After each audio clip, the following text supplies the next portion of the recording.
Hello everybody, welcome back to the Footy Recap. I'm recapping the World Cup.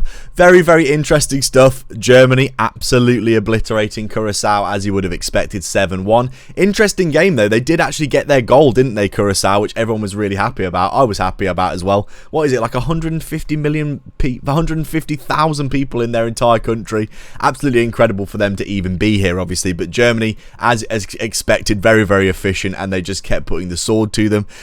I watched the Netherlands-Japan game as well. Absolutely fascinating one that was. I really like Japan. I think they are really, really cool. The way that they play, they're very, very pragmatic, very hard-working, but they're really excellent on the counter.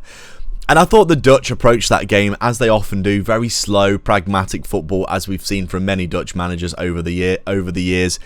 I'm a Liverpool fan, so I've seen this with Arne Slot over the past few years. Thank God that he's gone. But the Netherlands, I think, approached the game with a little bit of arrogance and a little bit of, they had a little bit of a swagger about them in terms of I kind of felt like they thought they would win the game comfortably. And Japan have humbled quite a few teams recently. When you look at their way they played against England, didn't they beat Brazil last year as well in a friendly? And they look really good, don't they, Japan? They've got like a really good pragmatism about them, very high work rate, and they seem to be very efficient with the way that they move the ball around as well. The way they counter-attacked, they seem to, like, every single time they countered, they never seem to waste the ball. They look very, very good at keeping, the chances that they do get. They do tend to make something good and some dangerous situations out of them, which I thought was really fascinating as well. But yeah, Germany absolutely cooked Curacao as you would expect. The Netherlands and Japan was 2-2 in the end, and I thought that was fully deserved from Japan. They, I think, are going to be I would say underdogs in this tournament to go far and do well, because they're very good defensively, very high work rate. They look difficult to play against. Honestly, as an England fan, obviously, you would expect, I would be quite concerned playing against Japan, because they look very difficult to break down. And I don't know. I'm quite concerned about them, to be honest. I think they may end up going pretty far in this tournament, Japan, because the Netherlands, I think they went into that game expecting to win, and Japan gave them a much harder time than they probably realised in reality.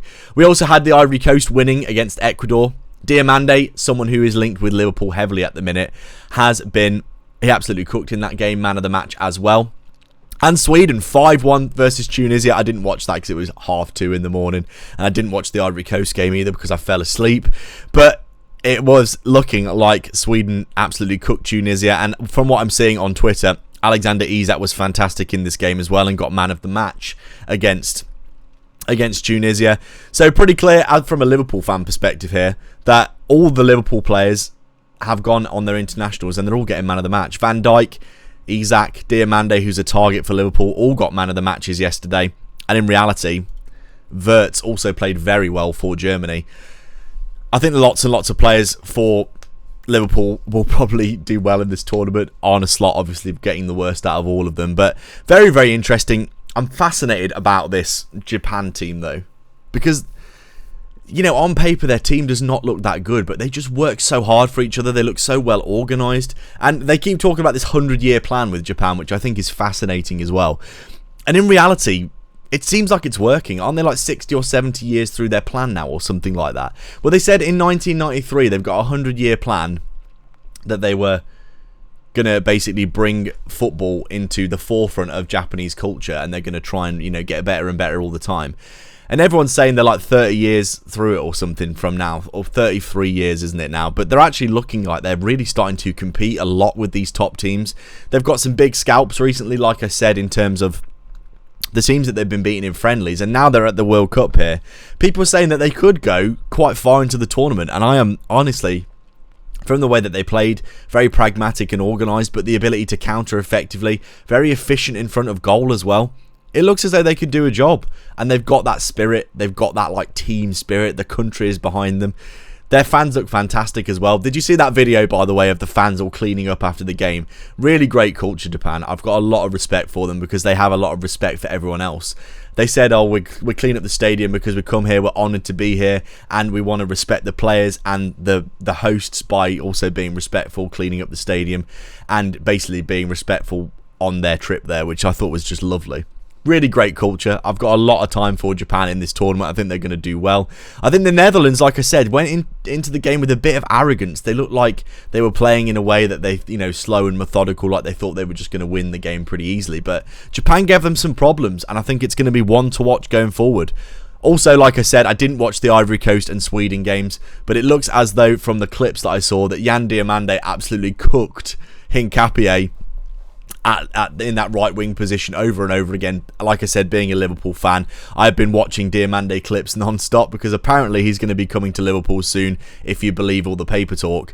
And in reality, it looked as though, Ivory Coast managed to get the job done at the 90th minute there. But Diomande looked like he just kept on getting in behind. He looked like a real good prospect. Ivory Coast, another team that people do always seem to write off, but they've got a really good squad, actually. And I think they would be one to watch as well going forward that people might not necessarily think of. You go, African teams, they don't tend to do well in the World Cup generally. But I think in reality, they look like they've got a good squad and they could do something as well. Sweden, obviously, they have got really, really good players, but they never seem to put it together that much. But in reality, when you look at the players that they've actually got, they've got a really, really good squad, actually. Have I got the lineups here? I just want to see the lineups. I don't think I have got them, actually. I'm just looking on Flash Score here. The lineups, here we go.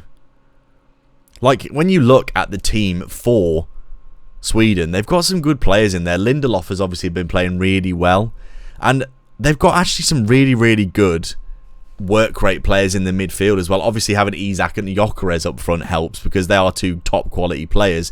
But they have got really, really good players that can come in. They've obviously got Bergvall and some other players that can come in. Elanga, good impact players. There are some high-profile players in this team, but from what I've seen from Sweden, they have got this high work rate in the midfield. They've got Ayari in there, who I believe still plays for Brighton, and I think he's a good player. That Nygren guy as well, and Karlstrom, I've actually watched these guys play in a friendly, and they look like a really good set of workhorse players. And I always feel like when you've got workhorse players in your team, and then you've got good strikers like Isak and Gyökeres, I think that they could really do a big, a number on people. It's amazing that Khedira is playing. Is that Khedira's brother, Khedira? If they were playing for Tunisia. He looks just like the old Sami Khedira. But anyway, I digress. Interesting stuff abound. It looks as though pretty much all the results everyone expected happened here. Apart from maybe the shock, quote unquote, of Japan not getting beaten by the Netherlands. But honestly, I think Japan looked like a real good prospect. And I think, like I said, they could go far in this tournament. I was really impressed with their pragmatism, their work rate, the way they ran for each other. Ivory Coast probably expect to win that game. Probably could have been 1-1. Sweden expected, in my opinion, to beat Tunisia. It's going to be interesting to see how things shake out with the games today. As always, get your comments in. I want to know what you think about this recap of the World Cup so far. The World Cup's been, it's been okay so far. I wouldn't say it's been blowing people away. But we'll have to wait and see. Get your comments in, like and subscribe and all that good stuff. And I'll catch you in the next video. Cheers.